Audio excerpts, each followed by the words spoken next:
정말 오랜만에 카메라 앞에 앉았습니다. 최근에 DJI에서 디지털 유닛이 새로 나왔죠. DJI O3 에어 유닛인데요. 제가 이렇게 세 대를 조립을 했어요. 빌드를 하고 나서 빌드하는 과정에서 기존에 사용하던 에어 유닛 또는 카딕스 비스타하고 거의 흡사한데 차이가 조금 있어요. 그래서 이 부분들이 좀 헷갈릴 수도 있을 것 같아서 그 부분에 대해서 주의사항 등을 한번 말씀드려보면 좋겠다라는 생각이 들어서 DJI O3 에어 유닛에 관련된 장점들, 특징들, 스펙들 이런 것들은 이미 리뷰 영상이나 이런 게 많이 나와 있기 때문에 아마 이 영상을 보시는 분들은 어느 정도 알고 계시리라 생각을 하고요. 커스텀 드론의 새로운 디지털 영상 송수신기다. 이 정도만 말씀드리고 주의사항에 대해서 한번 말씀드려보도록 하겠습니다. 일단은 기존에 아바타를 사용하시던 분들이 옛날에 DJI FPV 콤보가 출시됐을 때도 그랬어요. 이 완제품 드론으로 해서 쉽게 접근을 하셨다가 이제 커스텀 드론으로 하고자 하시는 분들이 많았었거든요.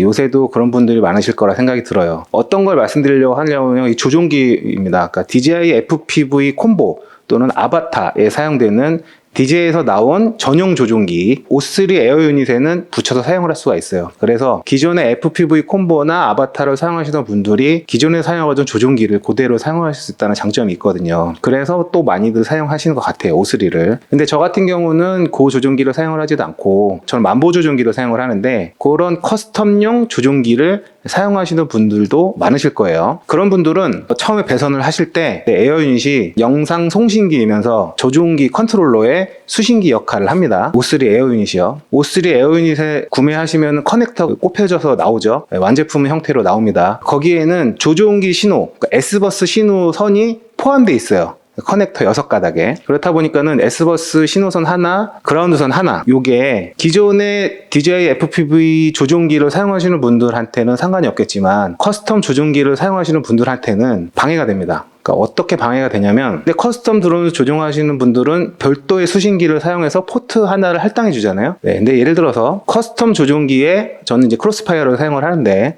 크로스파이어의 신호선을 베타 플라이트 3번 포트에 연결했다라고 하면 이건 FC마다 다른데 FC에 요새는 에어 유닛용 커넥터가 달려서 나오죠. 그래서 그냥 꼽으면은 그 커넥터에 있는 그 에어 유닛에서 나오는 신호선이 3번 포트를 할당이 돼 있다라고 하면은 충돌이 됩니다. 에어 유닛에서도 신호선이 나오고요. 조종기, DJI FPV 조종기를 사용 여부에 상관없이 거기는 연결이 되기 때문에 신호선이 나와요. 근데 저는 크로스파이어를 별도의 3번 포트에 숄더링을 해서 납땜을 했다라고 하면 충돌이 돼서 조종기가 작동을 안 합니다. 둘 다 작동을 안 하게 돼요. 그러니까 그런 것들을 미연에 방지하기 위해서 에어 유닛에 나오는 총 6가닥 중 2가닥 S버스 신호선과 그라운드선 이 2가닥을 저는 커팅을 해냅니다. 항상 미연에 방지하기 위해서 요거는 필요 없으니까 빼셔라 라고 하면은, 만약에 뭐 3번이다 그러면 3번 포트를 그대로 사용해도 전혀 문제가 안 생기니까 베타 플라이 설정만 해주면 되니까 제일 끝에 있는 검은색 선과 노란색 선을 커팅하시면 됩니다. 근데 DJI FPV 조종기를 사용하시는 분들은 그대로 사용하시면 돼요. 주의하실 점이고, 이게 은근히 많은 분들이 그냥 커넥터 띡 꼽아서 수신기 별도로 달았는데 조종기가 안 먹어 라는 분들이 은근히 많거든요. 그 포트 번호가 다르면 상관이 없는데 겹치면은 아예 조종기 신호가 아예 안 먹습니다. 그렇기 때문에 미연에 방지하셔라. 첫 번째로 말씀드리고 싶었던 부분이고요. 자, 그 다음에 DJI 제품들은 모든 제품들이 처음에 전원을 인가를 하고 활성화하고 펌웨어 업데이트를 하도록 되어 있습니다.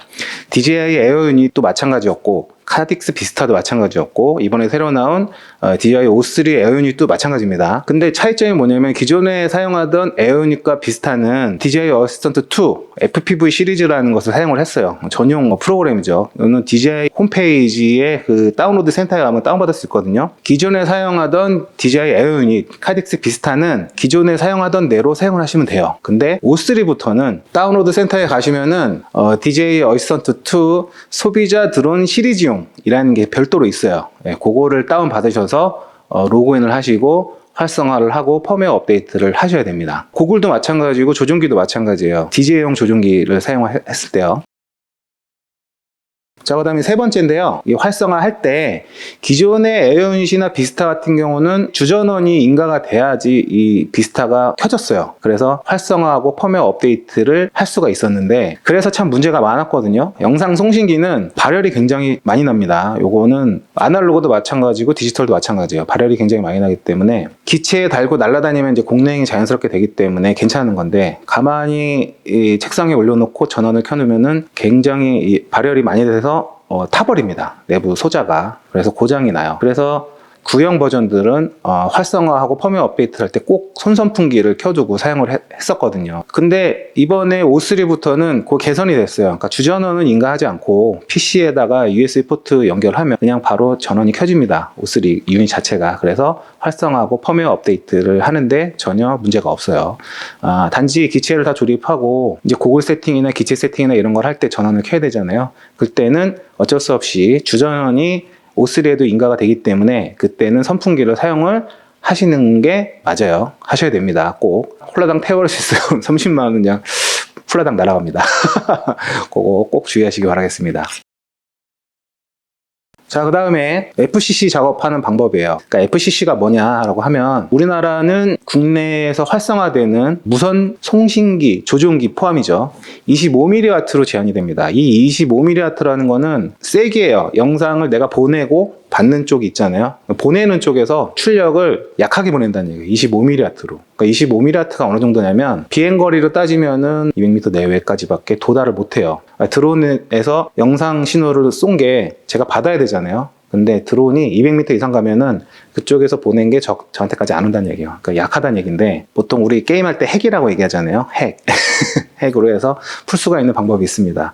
예전에 구형 버전도 있었고 신형 버전도 있고 다 있는데, 이 O3 나오면서 그게 조금 방법이 바뀌었어요. 그게 뭐냐면 메모장을 하나 준비하셔가지고, 내용은 없습니다. 그래서 메모장에 이름 설명란에 넣어놓겠지만 HM_CFG_support라는 제목을 붙여서 메모장을 하나 만든 다음에 그거를 마이크로 SD 카드에 넣어서 고글에다가 꼽으면 돼요. 그리고 그거를 켜주시면 됩니다. FC 작업을 메모장을 해서 고글에 넣었다면 그거를 확인을 어떻게 하냐라고 하면은, 고글에서 설정에 들어가시면은 왼쪽에 밑에 세 번째 전송 탭이 있습니다. 들어가셔서 채널 모드라는 게 있어요. 자동으로 되어 있을 거예요. 그러면 채널이 이제 자동으로 주파수를 잡는 건데 그걸 수동으로 바꿔주세요. 그러면 밑에 채널이 3개가 떠야지 FC 작업이 된 겁니다. 만약에 FC 작업이 안 됐다라고 하면은 하나만 보일 거예요. 채널이. 그거는 FC 작업이 안 된 거예요. FC 작업하면 3개로 바뀝니다. 그러면은 파워도 늘어난 거예요. 기존의 DJI 에어유닛이나 카직스 비스타는 에어 유닛에도 별도로 해주고 그 다음에 고글에도 별도를 해줘야 최종 1200mW가 됐었는데, O3부터는 고글에만 해주면은 바뀝니다. 그게 1200mW인지 정확하게 모르겠는데, 아무튼 FC 작업을 해서 월등히 거리가 늘어나거든요. 그래서 FC 작업을 꼭 해주셔야 된다라는 거 말씀드리고요.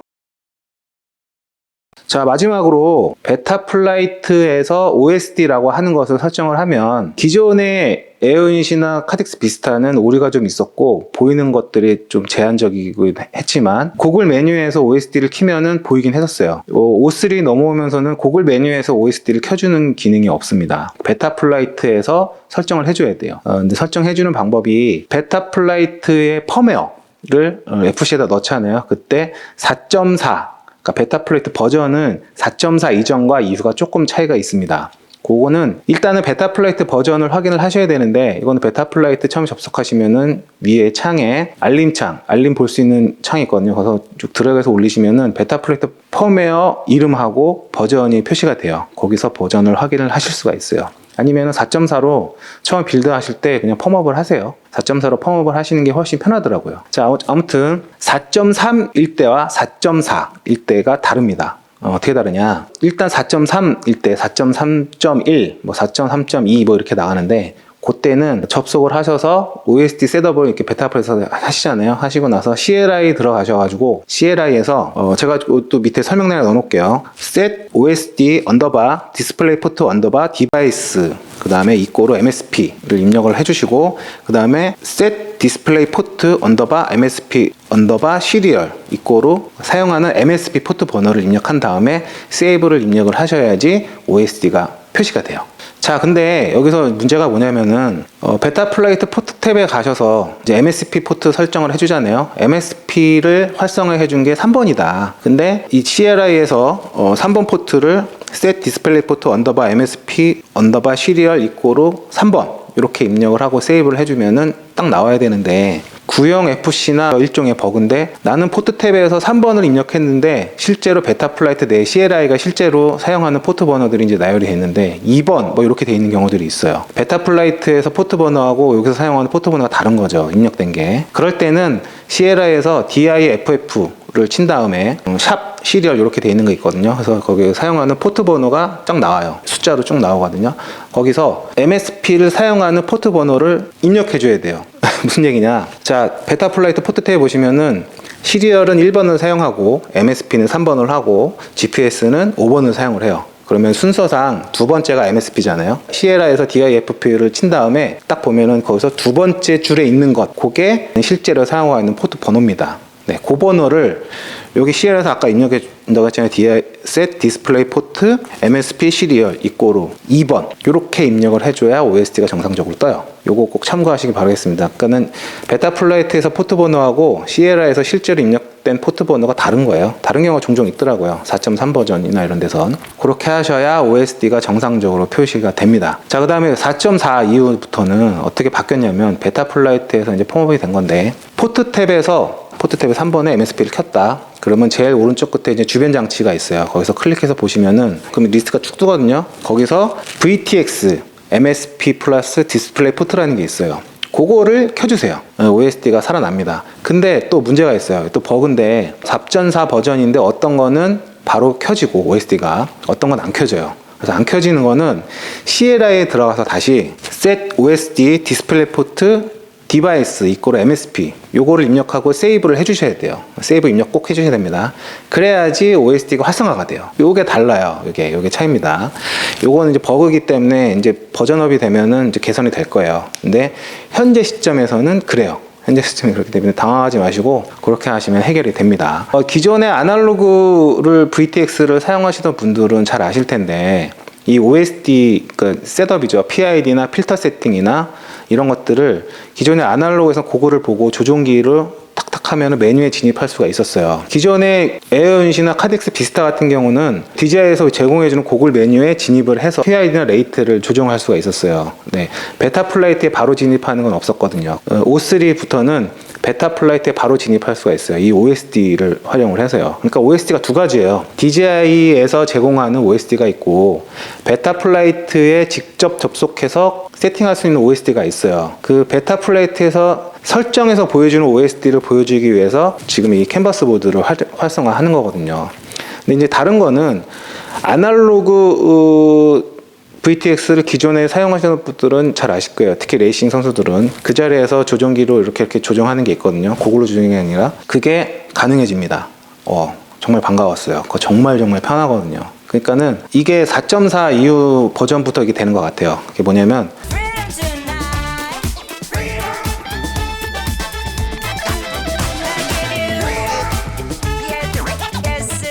메뉴가 딱 떠요. 리스트가 딱 뜹니다. 그래서 조종기 스틱 가지고 컨트롤 쭉쭉쭉 해가지고 뭐 거기서 이제 PID, 필터, 레이트 세팅을 다 할 수가 있었거든요. 근데 그게 굉장히 편하거든요. 이렇게 하는 것보다. 그리고 기존에는 DJI 에어윤시나 비슷한 오류가 좀 있었어요. 잘 안 먹어요. 예. 한 단계 거쳐서 MSP로 이제 컨트롤 하다 보니까 이제 그런 것 같은데 지금은 바로 베타플라이트에 바로 접속을 할 수가 있습니다. 너무 반가워요. 네, 그게 가능해졌다라는 거 꼭 말씀드리고 싶어요.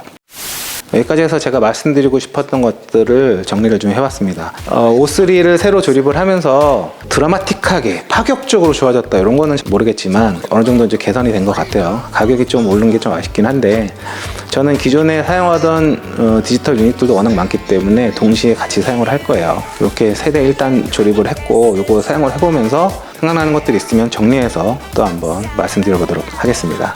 앞에 보시면 기체들을 조립했는데 요것들도 한 번씩 하나씩 특징에 대해서 말씀드리면 좋을 것 같아요. 제가 새로운 것들을 많이 기자재로 많이 구입해서 빌드업 중이거든요.